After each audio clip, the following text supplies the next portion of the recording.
Hi, I'm Meg Riley in Minneapolis, Minnesota, and you're here for another episode of The VUU. We'll introduce our special guests in just a moment, but first let's have our regulars say hello.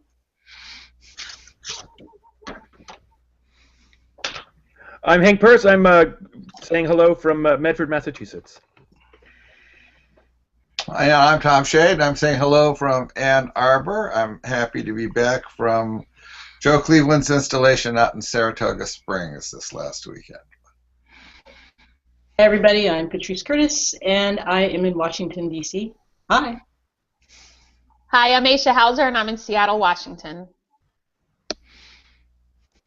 Joanna is in a horrible freeze there. I think she was sneezing. You know how your mother used to say to you, don't do that or your face could freeze that way?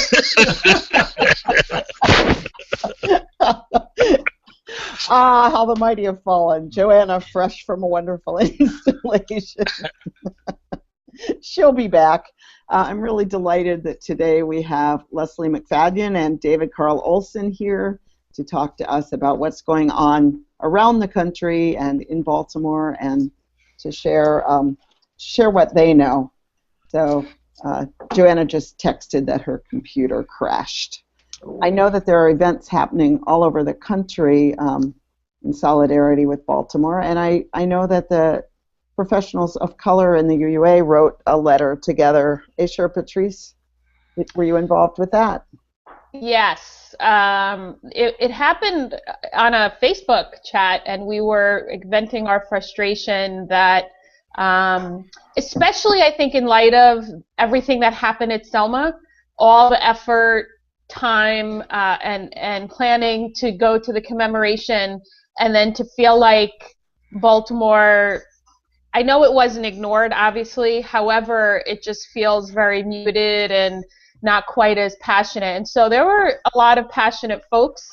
And in fact, what's been happening in the last few days, as soon as the letter went up with on Kenny's blog, Kenny Wiley, people have been on the Facebook page saying, add me, add me. So it's been really heartwarming.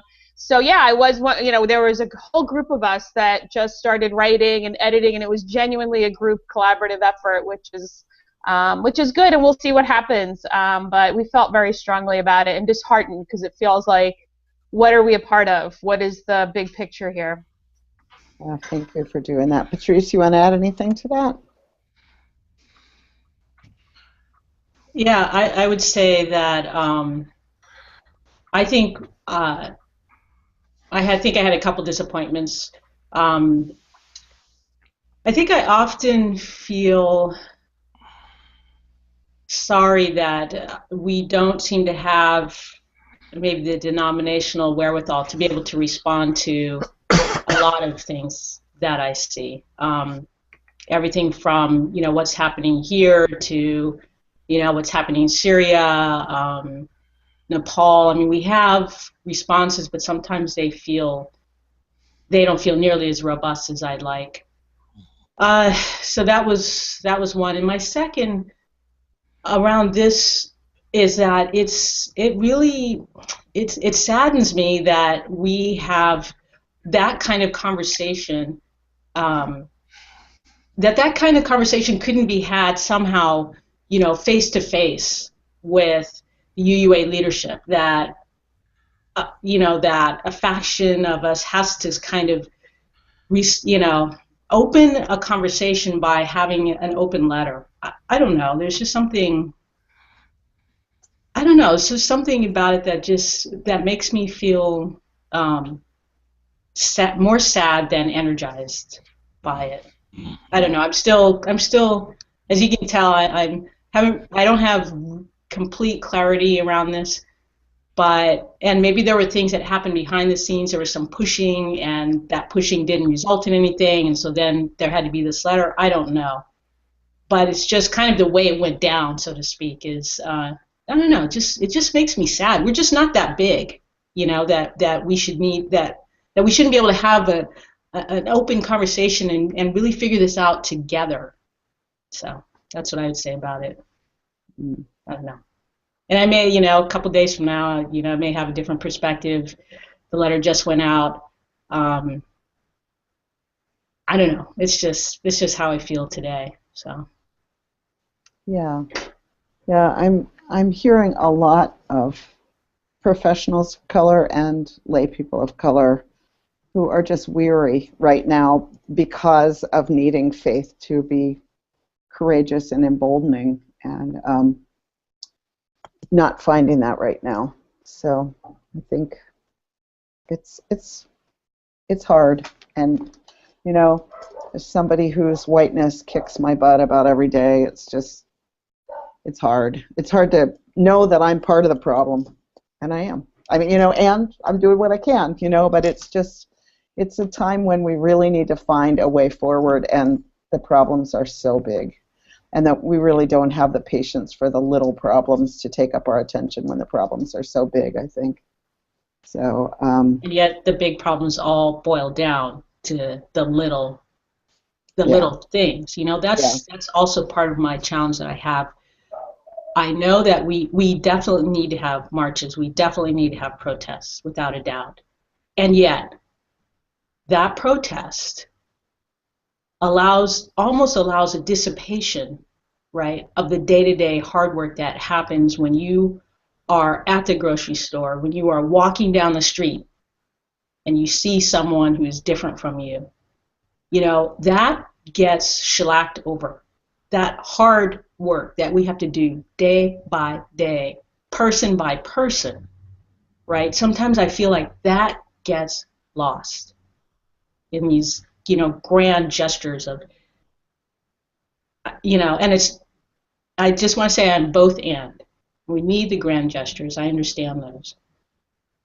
But we also somehow need to find the individual humanity in each other, and realizing that when we go out every day, we need to say hello. We need to see people for who they are and not who we think they are.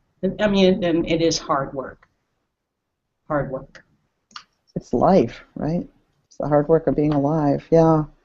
Yeah, and I think when Mark Morrison Reed talks about Selma, that's what he talks about, is the relationships that made, and I feel that here, it's the relationships that make things happen every time. It's the person-to-person relationships.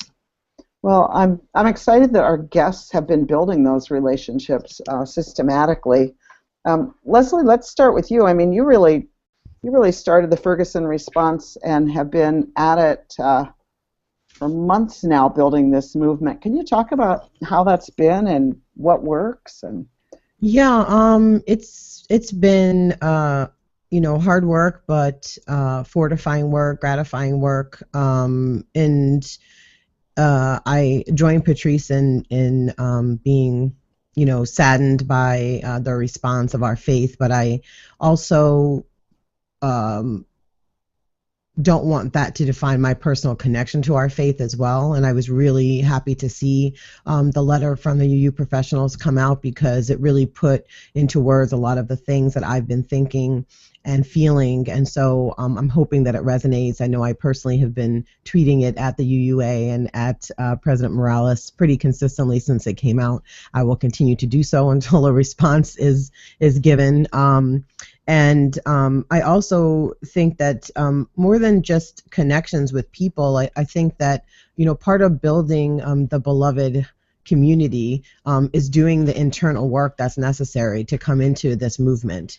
And it's a personal internal evaluation that has to happen, and then there's a secondary organizational evaluation that has to happen to come into this movement with a clarity and correct centering, because it's very damaging when that doesn't happen and people try to get involved. And so for me, I really I do this work on a regular basis, just reevaluating where I'm centering and making sure that I'm coming from the right place and putting the emphasis where it needs to be. A good example was, I was in Baltimore with Drew on Tuesday. I'm just doing some general volunteer work, which I really don't often get to do a lot of hands-on stuff, because I'm usually tethered to Ferguson response, especially as things start to build. Well, so Aisha's asked a good question. Can you explain Ferguson response a little more? Absolutely. So Ferguson response was started in the wake of Mike Brown's death, and as we were waiting for the grand jury announcement to be made, I talked to a bunch of clergy and organizers in the St. Louis area, just kind of saying, hey, what can other people do? Do you want us to hold events as well? And it was pretty clear that they really didn't have the bandwidth to even think about those things. They had a lot that was going on there and really needed to focus on their city and what was going on there. And I had, through the National Moment of Silence, which happened the week after Mike Brown was killed, made a lot of connections with a lot of community organizers across the country. So I just reached out to about 20 of them in all the big cities I could think of and said, hey, plan something. Let's time it with whenever the announcement's made. And I just kind of threw up this Tumblr page with a form and said, you know, plan something. We need to all respond. And so that was the genesis of the Ferguson Response Network. We ended up with like 140 or something like that actions nationwide in response to the grand jury announcement. And then from there, I just continued to lift up any actions that are going on. So when there's a call to action, I put it out and try and highlight everybody else's actions and just make sure people know what's going on in their area and allow them to share it with a large audience. We have, you know, about 35,000 people that follow the Tumblr, so it's a really great way to get things out quickly. And I work in pretty close concert with Ferguson Action as well, and a lot of other organizations, Justice League, NYC. I really have used the platform more as a connector. I don't plan things at all. It's not what I do. I'm a support system for the movement and for people that are doing this really important work. And so that's kind of where my piece fits into the puzzle. You've done amazing work. Is it your full-time job? Is that all you're doing? No, it wasn't when it started, but I have left my work life behind, and we're actually moving to facilitate that for me to do this full-time and still live our lives. So it's been, you know, for me, a small sacrifice in the grand scheme of things, but something that's really important to both myself and my husband to continue to do this work, because this fight is just beginning, and the support is going to be necessary for a very long time. And so I found making those connections to be very valuable, and having somebody just there able to do that without any distractions been very useful for people. Amen. Thank you. It's been amazing to watch the power of one. I know you're not one. I know you have many, but you're certainly dead center on that. Thank you for that. Can you just talk a little bit about the March to Justice? Sure. March to Justice was an initiative that was started by Justice League NYC, which is an initiative from the Gathering for Justice. It was founded by Harry Belafonte in 2005, and is currently run by Carmen Perez out of New York City. And they came up with this idea, kind of radical idea, for people to join them to walk 250 miles from New York City to Washington, D.C. over a 9-day period to deliver a justice package to Washington, D.C. and call attention to 3 pieces of legislation that speak to the heart of the things that we are fighting for in the Black Lives Matter movement. So I crazily decided to sign up and go on this journey with about, I would say from start to finish, about 70 people, and then at any given leg we had, you know, between 100 and 150 depending, walking all the way from New York City to Staten Island, from Staten Island to Washington, D.C. And let's see, so I got back a week ago yesterday, so truthfully still processing the experience. It was, you know, nothing I've ever encountered in my life before. It was life-changing and life-affirming, and also very eye-opening. The resistance we met, we went through some hostile territory and the things that we had to deal with as a group. But you know, it definitely had some great fruit. We were able to generate a lot of attention for the 3 pieces of legislation, and I just want to go through them so that I hear often, you know, oh, why are we, what's being done? Why just the protest? There's no actual planning behind it. So the 3 pieces of legislation is, one, the End Racial Profiling Act, which I'm sure people have seen, and that one would prohibit the use of profiling on the basis of race, ethnicity, national origin, or religion by law enforcement agencies. The second is the militarization bill, which would stop the funneling of military-grade weaponry from our armed forces to our local police departments. And the third is really important. It's the Juvenile Justice and Delinquency Prevention Act, which really speaks to funding community centers and putting money into the youth of our community so that they have outlets and resources to use to empower them instead of criminalizing them, which is what is going on right now. I mention them because really all three of those would have and could have affected the life of all that we fight for and everybody that we march for. So it's really important to lift up these things. And as a result of the march, when we did get to Washington, D.C., we had numerous congressmen that were there to greet us and speak to us. Charles Rangel, Representative John Lewis, were there to speak with us, and Carmen Perez, Tamika Mallory, and Linda Sarsour, who were the three women who led the march and planned it, were able to get a lot of important meetings on Capitol Hill in the days after the march due to us putting our lives and bodies and all of that on the line for that 8-day period. So that was March to Justice. There are blogs from that? I was out of commission during that whole march. Did anybody? I guess you were too busy walking to blog. Really, we were very isolated, and it's funny because Drew, my husband, met us a couple of times on the way just to be there for us, bring stuff, things like that, and he would say, oh, this was happening, or this, people were saying this, and we were very isolated during the march. It's, it was between 20 and 22 miles of walking a day. It was a lot, so we didn't have a lot of time to do much else besides the walking and kind of communing with each other. But you can go to march2justice.com, and that has several links on there, including a link to News One, which did have some daily thoughts from people. I know that everybody that I am still close with, almost everyone on the march, and we, as I said, are still processing it. One of the things that happened was we marched through Baltimore. Obviously, that's on the way from New York to D.C., and the day that we marched through Baltimore was the day that Freddie Gray died. And it was really difficult for us, to be perfectly honest. We often during the march would have moments where we each say, why we marched, why we came to this fight, why we decided to take this journey.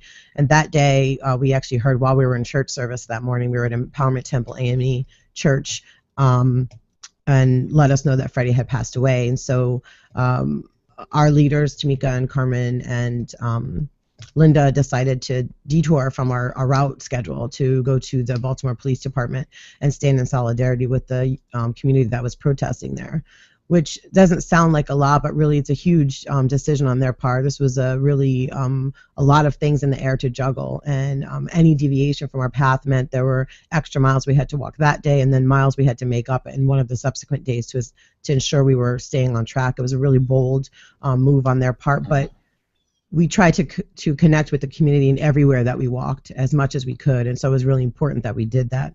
And it was clear that day, as it was on Tuesday, and as it's very clear to anyone who is really listening to the people of Baltimore, that they're hurting, that this anger is real, that they have been dealing with these situations, and really in some ways some of the worst living conditions our country has to offer for a long time with little recourse.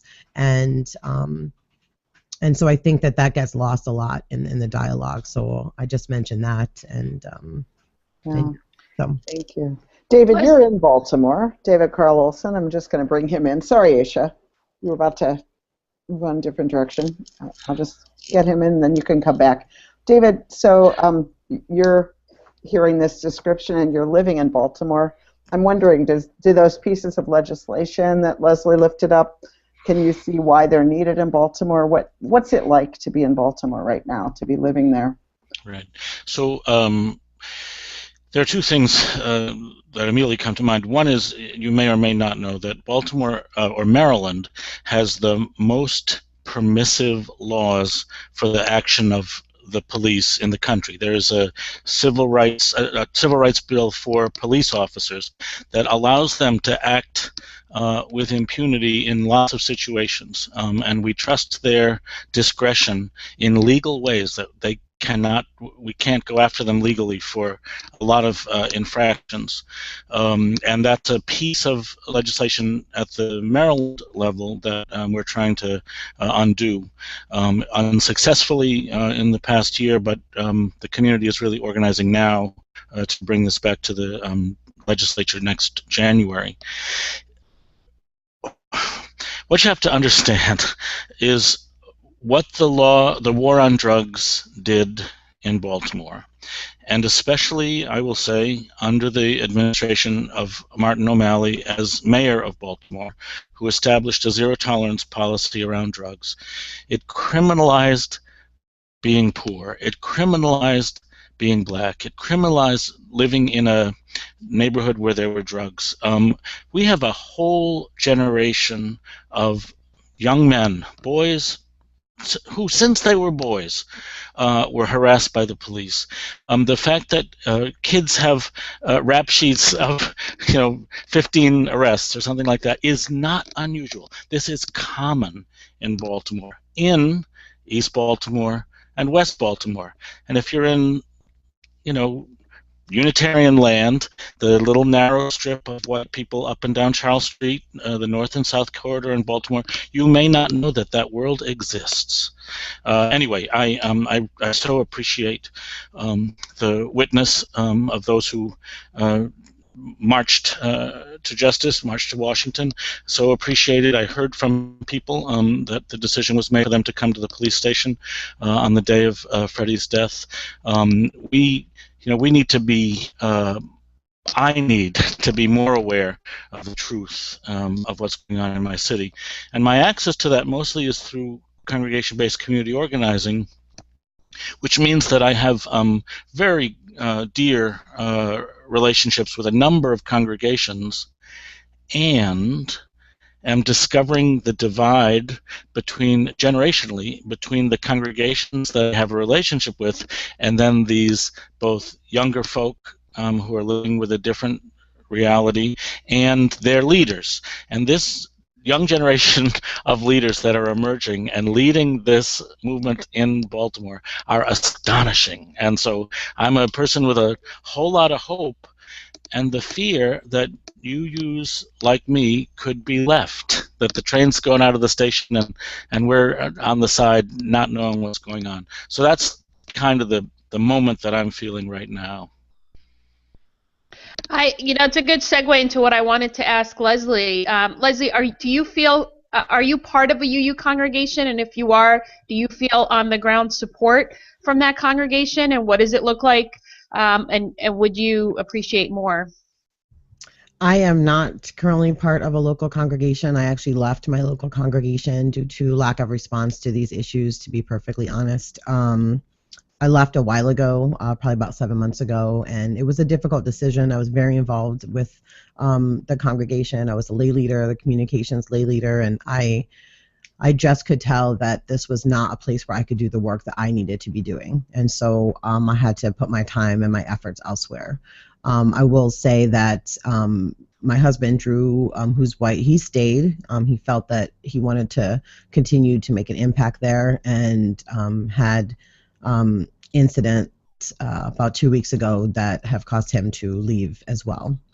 So it's been really difficult, kind of continuing our faith. I've been very grateful for CLF for having a space for us to continue to have our spiritual place to go, and to, at 2 o'clock on Monday to light the chalice and have that outlet, because it's been difficult not having that, so it's really important. And then I also created the RUU Awake Facebook group, which has been a really great outlet as well, where a lot of UUs that have been thinking these same things and feeling these same ways about their communities just have a way to get together and discuss these issues and put together initiatives that we can continue to lift up the work that we think should be done in us living the truth of our principles. So yeah, I would say that. And I also want to say to David, really great points about leadership in this movement, which is I would say a stress point in almost every city across the country. I'm in a unique position to interact with lots of different organizers, and I try to always say, where Ferguson goes, the movement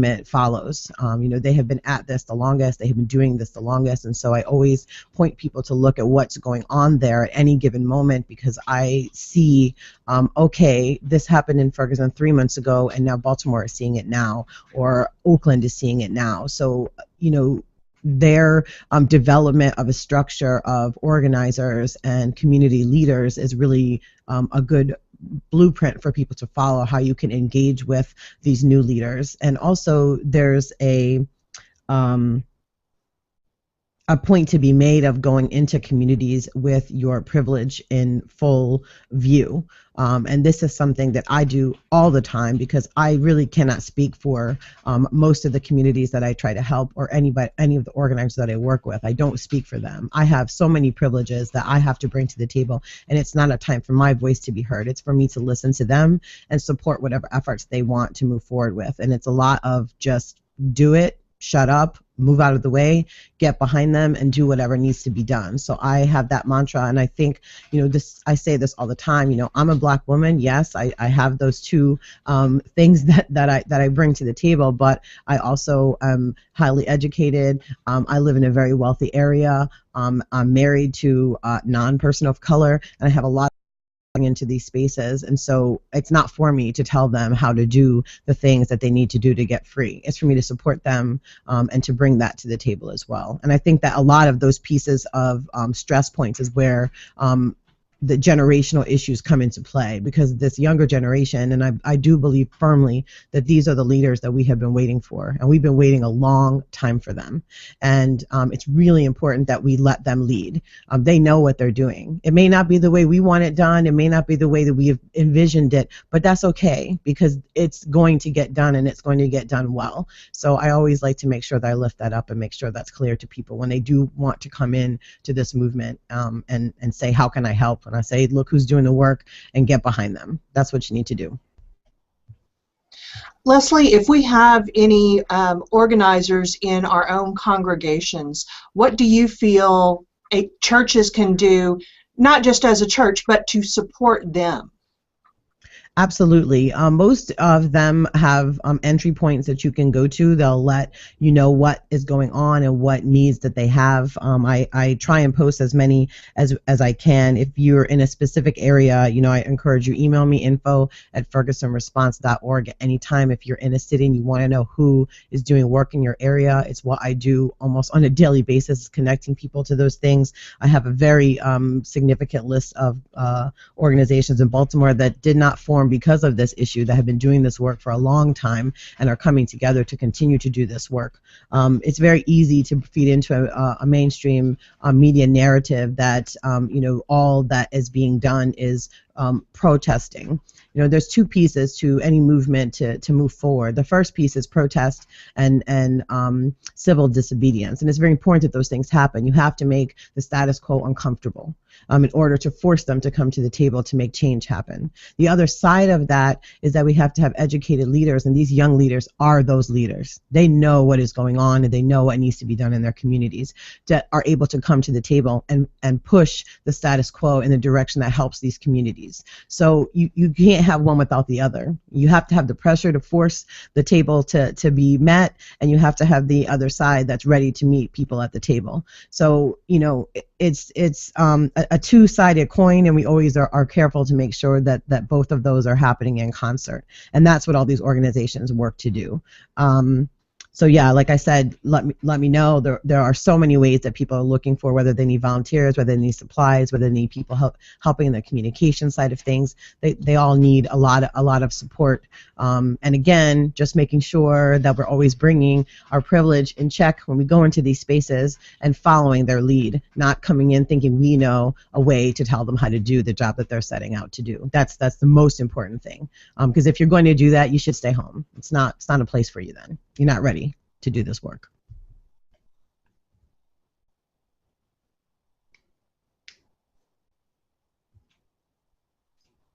I don't David, know. I don't know how to. wondering, Yes. I was wondering if you could, because one of the things that the UU professionals, why the letter was prompted is, we're wanting something more from the UUA leadership headquarters. All people we all know personally, wonderful people, well-meaning. Right. But what is, you're on the ground, you're there. What would you, if you could just wave a magic wand, what would you see as most helpful from UUA leadership? Okay, so first is a structural thing. I think we need to have the goddamn capacity to hire 2 or 3 people. I don't know, but to have people who could just swing into action into places to help people get organized around stuff. In Baltimore, Peter Morales called me and said, should I come? And there's enough fluidity of the situation that there wasn't a place on the day he called to say this is where you should come and this is how you should be.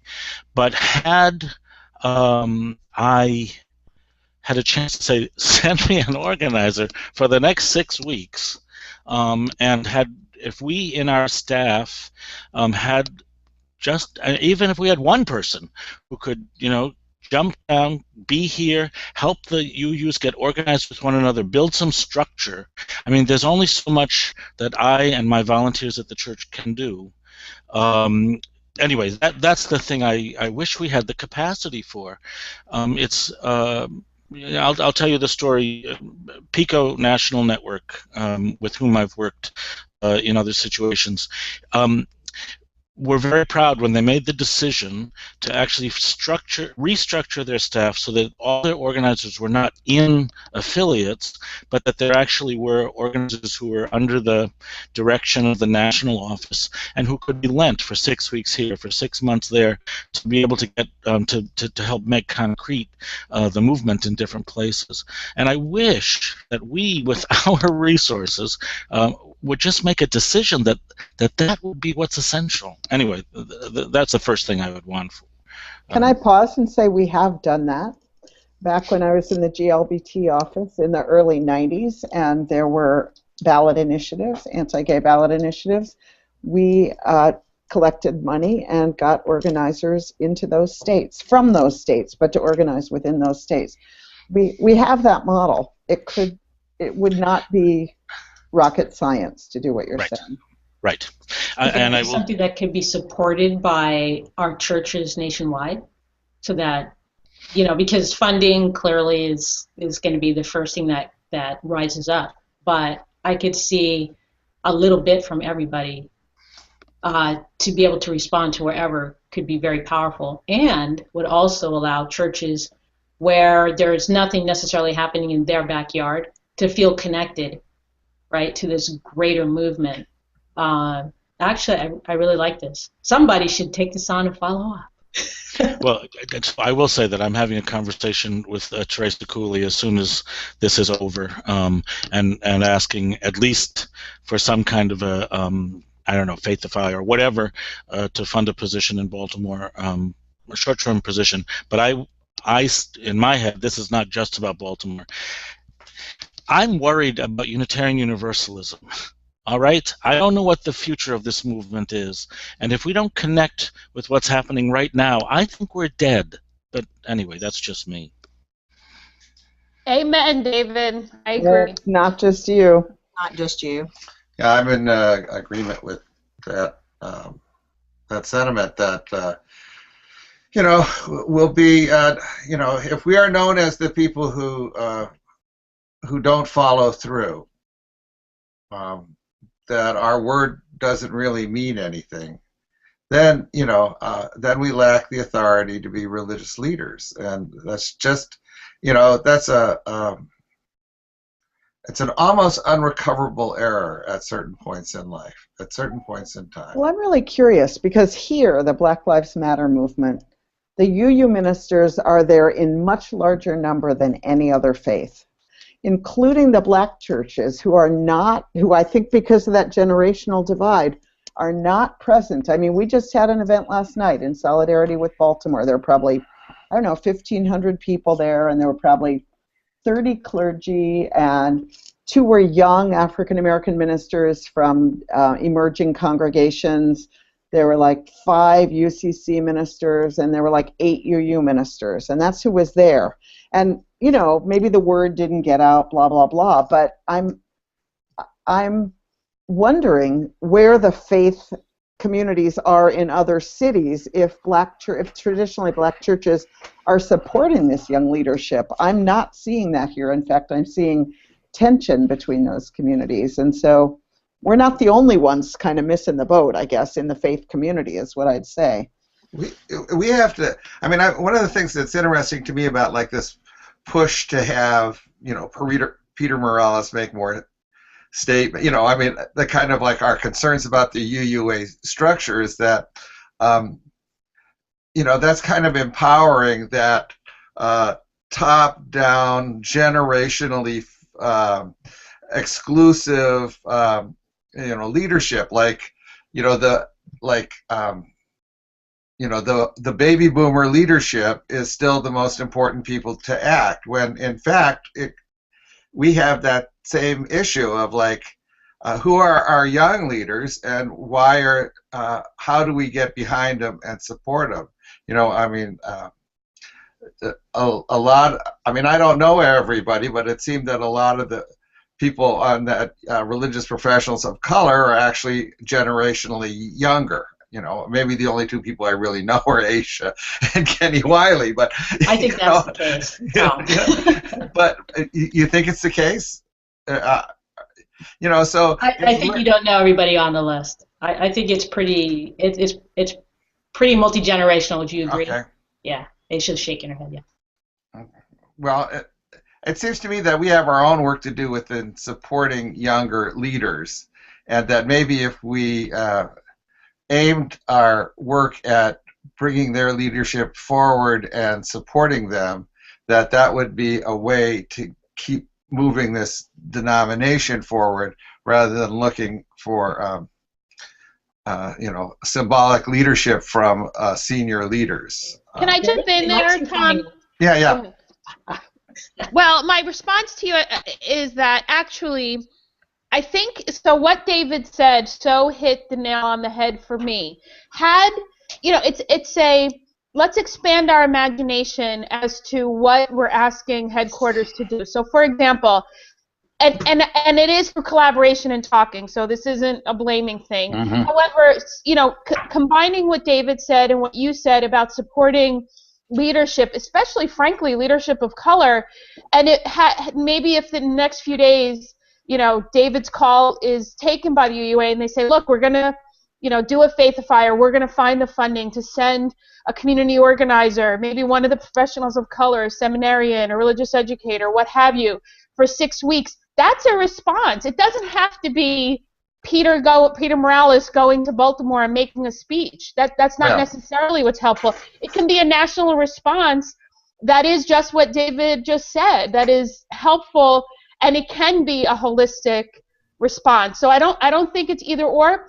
However, why it's important to have a response that's imaginative and isn't just a generational response is because we on the ground, I want our congregations to be welcoming and supportive of all people of color. It's disheartening. Leslie, your story is not uncommon. People of color are in UU congregations on the ground. It's frustrating. It's, we want diversity, but then when it's in their face, I mean, I see it, and I'm serving the congregation, and I have struggles about my personality and what I bring, and but we want diversity and we want beloved conversations, and then when I don't behave in a certain way, it's like, hey, what is she doing? So it's a whole holistic thing, all these things that we need to work on. Right, and I think also that the response that people often want is we're going to this protest, so I can be seen, and UUs can be seen, in our, doing this stuff, and once again, I think it's a different model, especially when. Especially if protests are will turn violent, which will scare folks, because people watch Baltimore, people kind of go, oh my gosh, when will it be in Boston? When will the riots be here? When will the riots be in Cleveland? So people are frightened of that, and I think, as Aisha pointed out, being able to respond by sending in folks to do trainings, to do leadership, to do all this other stuff, is, I think, a really great and a really a savvy way of thinking about this. And it's tough. It's one of the things that we put all our energy into doing environmental stuff. Not that it's an either or sort of thing. And yet, when Ferguson came up, people were kind of going like, we have not. Where are our tools to go out and do this stuff? Where are the people who can teach us how to do this sort of stuff, and help out in ways that are really critical and important? And they just didn't show up, or that the UUAs.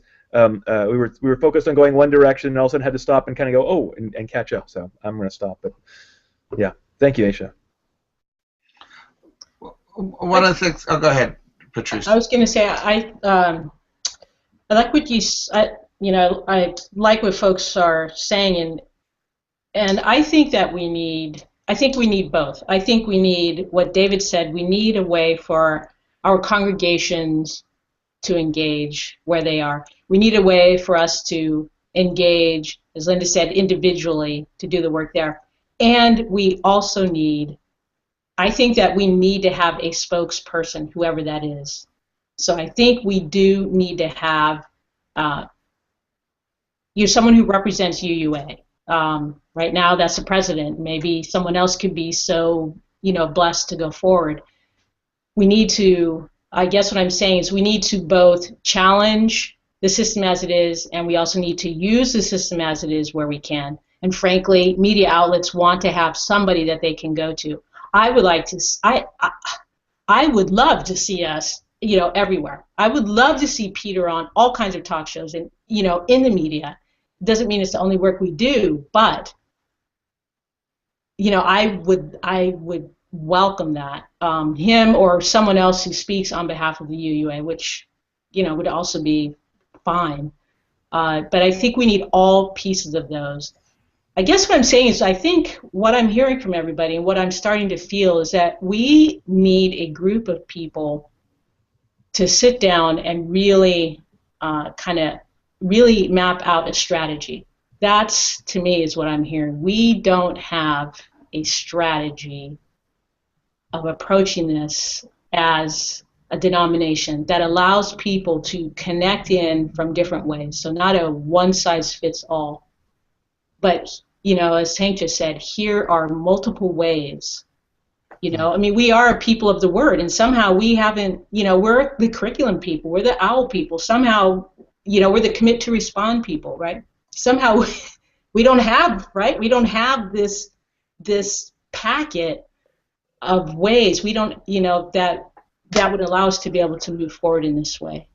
It's a big effort, but I actually would love to see us do something like that. I want to ask Leslie, because you've been involved with knitting together the local movements, and you have such a great view of what's going on. I know that the different the different Black Lives Matters groups are talking with each other and sharing what works and what doesn't, and that's really moving it. But where do you see the greatest strength and capacity to do this kind of knitting together? Because I think it may be, that the UUA should do that, and it may be that we should just get with the people who are doing it already. So, I think that there's two things from my perspective that are at play. One is that we as a faith have to come to the table and do the internal work that's necessary that allows us to bring our full selves and our full faith to the Black Lives Matter movement. And that's where I do think that statements from the UUA are important, spokespeople from the UUA are important, because what is the face of our faith and what are we saying about this movement? I would say right now, not very much. I hear from individual congregants, individual professionals, yes, but as a larger faith, we are silent. And that is a problem. It's a problem because it's very difficult to be a UU of color in a congregation when there's nowhere to point upward in our structure and say, hey, our president has said this, and this is important to us as UUs, and that is why this is important to our congregation. It is a tool with which our congregations and our ministers are able to push forward and move towards movement of our congregations in this fight for Black liberation. So that's the first thing. I do think it's very important that we have a face of our faith that is talking about this on a regular basis and has a stance, not platitudes and peace and love and all of that, because people are dying and people are putting their lives on the line to fight for freedom, and we are not coming to the table as a faith and on the whole. So that's the first part of it. And then the second, I would say that engaging on a congregational level does require connections to the community that you may not be in, but certainly the community that's next to you, or the one that's 2 towns over, or the one that's 15 minutes down the road. You know, it's in everybody's backyard. This is an American problem. And so this fear of when's it going to come to Cleveland, it's in Cleveland, okay? When's it going to come to Boston? It's in Boston. It's everywhere. And we saw this. Last night, New York joined in solidarity with Baltimore, and it was atrocious. The violence that was perpetrated on peaceful protesters, people that I know that sit and profess the 6 principles of nonviolence as a religion for these people. They carry rose water and sage on their person at all times to bring and lift people's spirits, who were arrested last night violently. You know, a very prominent activist, Feminista Jones, her son was manhandled by police last night. He's 11 years old. He was screaming, "I don't want to die. I don't want to be killed." This is what's going on in American cities. We are under martial law as Black people and people in this movement, and there are many points for UU congregations to get involved. Are they ready to do that? I don't know.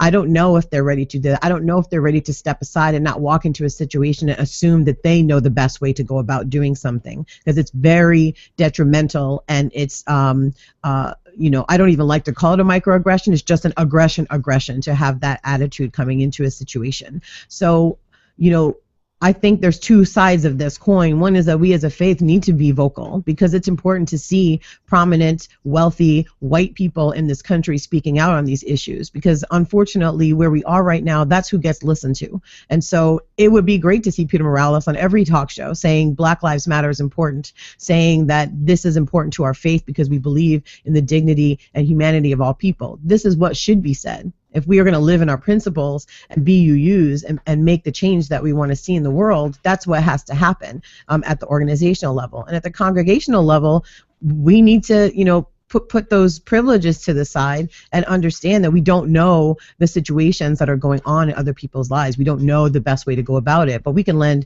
I say this when I go into a community to do work. I'm there with 2 hands, 2 feet, and my heart, and that's all I bring to the table. I'm not a spokesperson. I don't talk for them. I don't have anything to say about what their plight is. I'm here to do the work that they need me to do, and that is what needs to be preached and brought to our congregations and brought alive in our congregations, because there are so many. Every city has wonderful organizations already doing this work. We don't have to reinvent the wheel. David made a great point. Having somebody as a point person in our congregations to work specifically on that piece, making connections with people, knowing what's going on in those organizations, and connecting them with people in our congregations that want to do that work is critical. But our congregations need to think that it's important work. You know, people don't want to do work that they don't see as valuable. And when the UUA is silent about these issues, it tells our congregations, both tacitly and through the silence, that it's not important work. And that is where I have the biggest problem. I mean, I always think that the biggest work of a religious leader is to say what's important. Right? You know, everybody has all kinds of stuff going on, but you know, our job is to say what's important. What matters in the end. I mean, it's like when David's worry about the UUA and its survival is, you know, if we're not clear about what's important, people will not see any value in, if we're wrong about what's important, people will not see us having any value. You know, I use the words of Jack Mendelson, who said, separating the essential from the non-essential is what I call spiritual. And really, what the hell is essential right now? Anyway. Yeah. I sometimes think that we get caught in this trap of not knowing. We're not spokesmen, and the Unitarian Universalist Association will never be spokesmen for the Black Lives Matter. So since we're so used to coming out of this elite position, I don't think our leaders know what it is that they're supposed to say at this point that's actually appropriate, and so they're confused, and I don't think they say much, when really at this point what seems to me what there's the crying need for is for people to say this is important, and this is more important than, you know, the report from the Pigeon Control Committee at your church. You know, I mean, that this should be affecting our budget decisions. This should be affecting our building decisions. This should be affecting our worship decisions. And that the leaders in our congregations who are working on this are our leaders. They're not some people who happen to have a particular hobby, but these are the people who are doing the important work that's going to make our Unitarian Universalist congregations be relevant. They're the important leaders right now. Not so much the pledge chairman, not so much the the elder council that always has an opinion at all times. But that's what leadership is saying what's important and then helping people do what's important. But I think one of the things that I've been able to, at least in terms of UUA, I invoked to Queen of Boston, the Director of Multicultural Growth and Witness, and Jessica York, the Director of Faith Development, the Faith Development Office. So leading up to the commemoration of Selma, there were discussions in our well, actually more from me, telling people, it would be great to do something on March 8th. And it was when the letter came out from 5 women of color who worked for the UUA to Queen of Boston, Jessica York, Alicia Ford, Elizabeth, 2 more. Anyway, forgive me for not knowing all 5 right off the top of my head. Elizabeth. I was no, Elizabeth. No, it was Elizabeth. It was sorry, I don't know. It was Cheryl Walker's partner. When that letter came out, I forwarded it to the minister. We have a Beloved Conversation Steering Committee, and immediately it was a call to action. It was a letter saying, hey, congregations, this is what we need you to do. So on March 8th, we're all in solidarity with the commemoration in Selma. So it was powerful. It came from UUA leaders of color, and it was that was so tangible. And I put it on our Facebook page, and I was able to say, hey, here are our leaders of color at the UUA asking us for a call to action, and it was tangible, and we did it. So I want to address something that's kind of come up, which is this issue with this issue about all lives matter versus Black Lives Matter. So when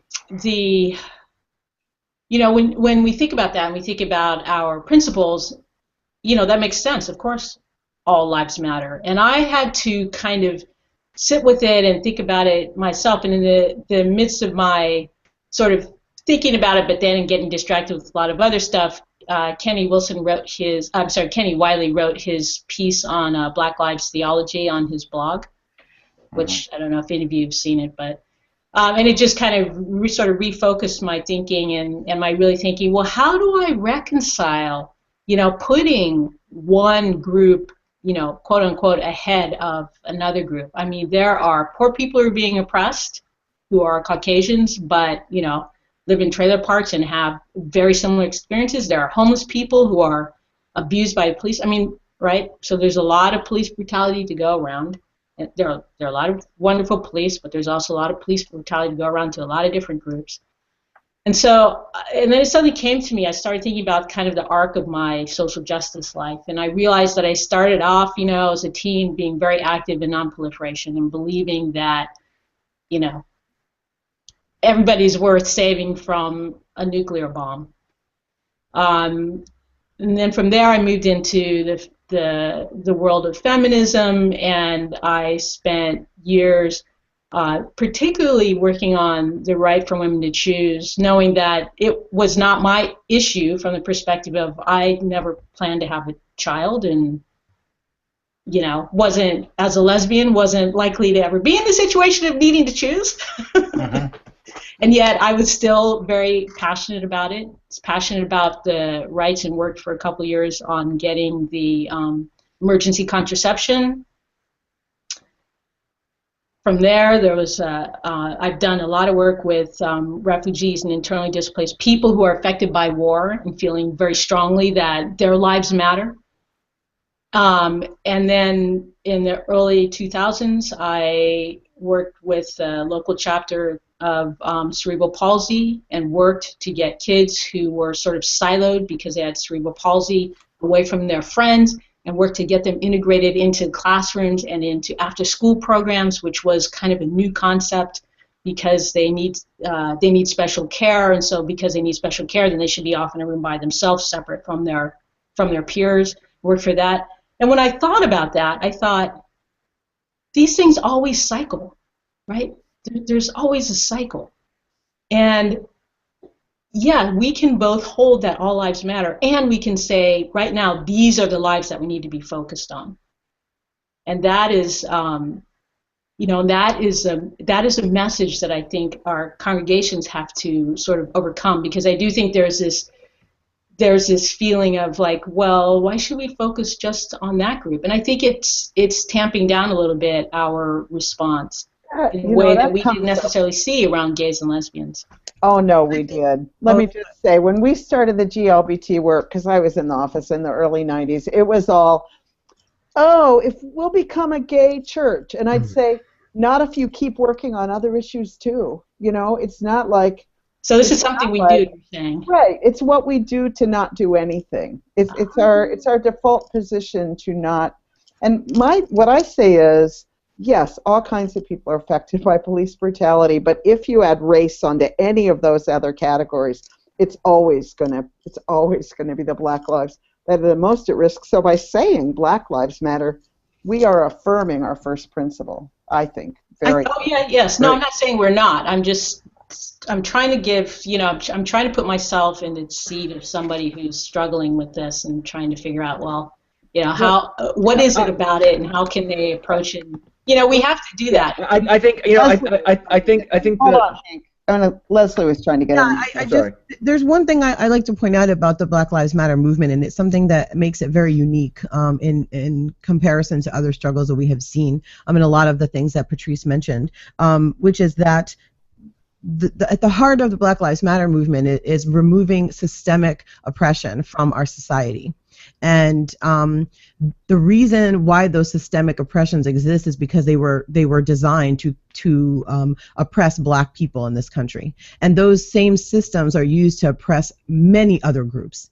And so when Black people are free, we all will be free. And I like to point that out because it's a very important distinction. It's a little bit different than it being just we're talking about this one group right now. These systemic issues that affect Black people are what allows our country to come out and be Islamophobic and to be against refugees and to be against LGBT people. These are systems that were set up against Black people that are now being used against so many other people to be oppressed as well. And so if we attack it at the heart of why they were put in place originally, which is to oppress Black people and also Native Americans as well, which is another community that is decimated by these same systems, we'll see the ripples through almost every other movement that is going on worldwide, quite frankly. And the intersectionality of this movement is also really important to point out, because when people say, "Oh, I'm for Black Lives Matter, but I don't believe in the LGBT rights." Well, there are Black people that are LGBT.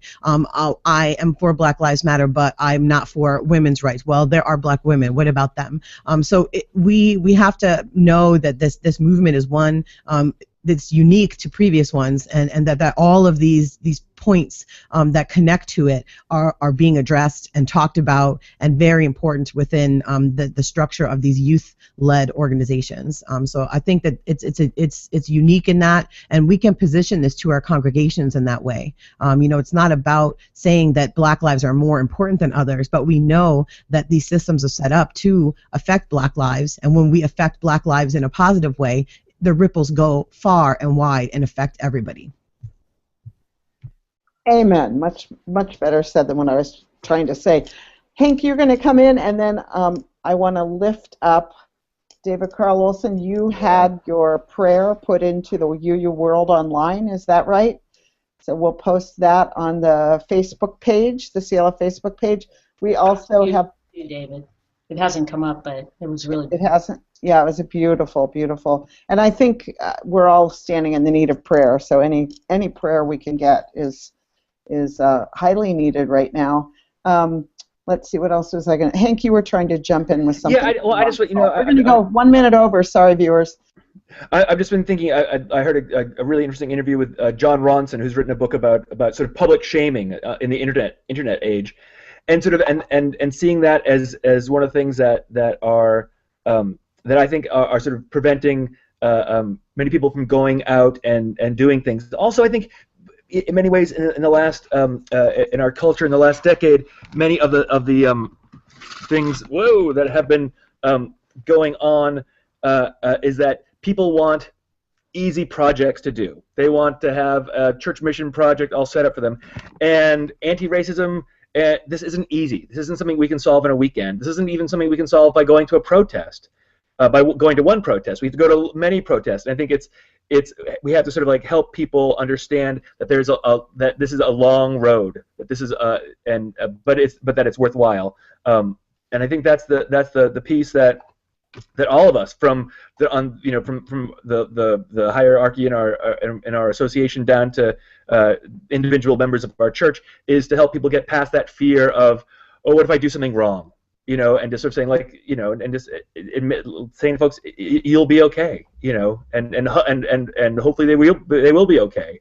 It's a long road. That's a good. It is a long road. It's a long road. We will have many more shows about this. I'm here to testify. I make mistakes every single day. And you know what? There's nothing to do but just keeping on going anyway. So thank you so much to our guests. Thank you so much for your work. Leslie MacFadyen, David Carl Olson. Thanks to the guests and to the regulars. Next week we'll have Cabaret Church with Sean Dennison. We will certainly be revisiting this topic, which I know is just deeply on all of our minds and hearts every day. So see you next time. Bye-bye.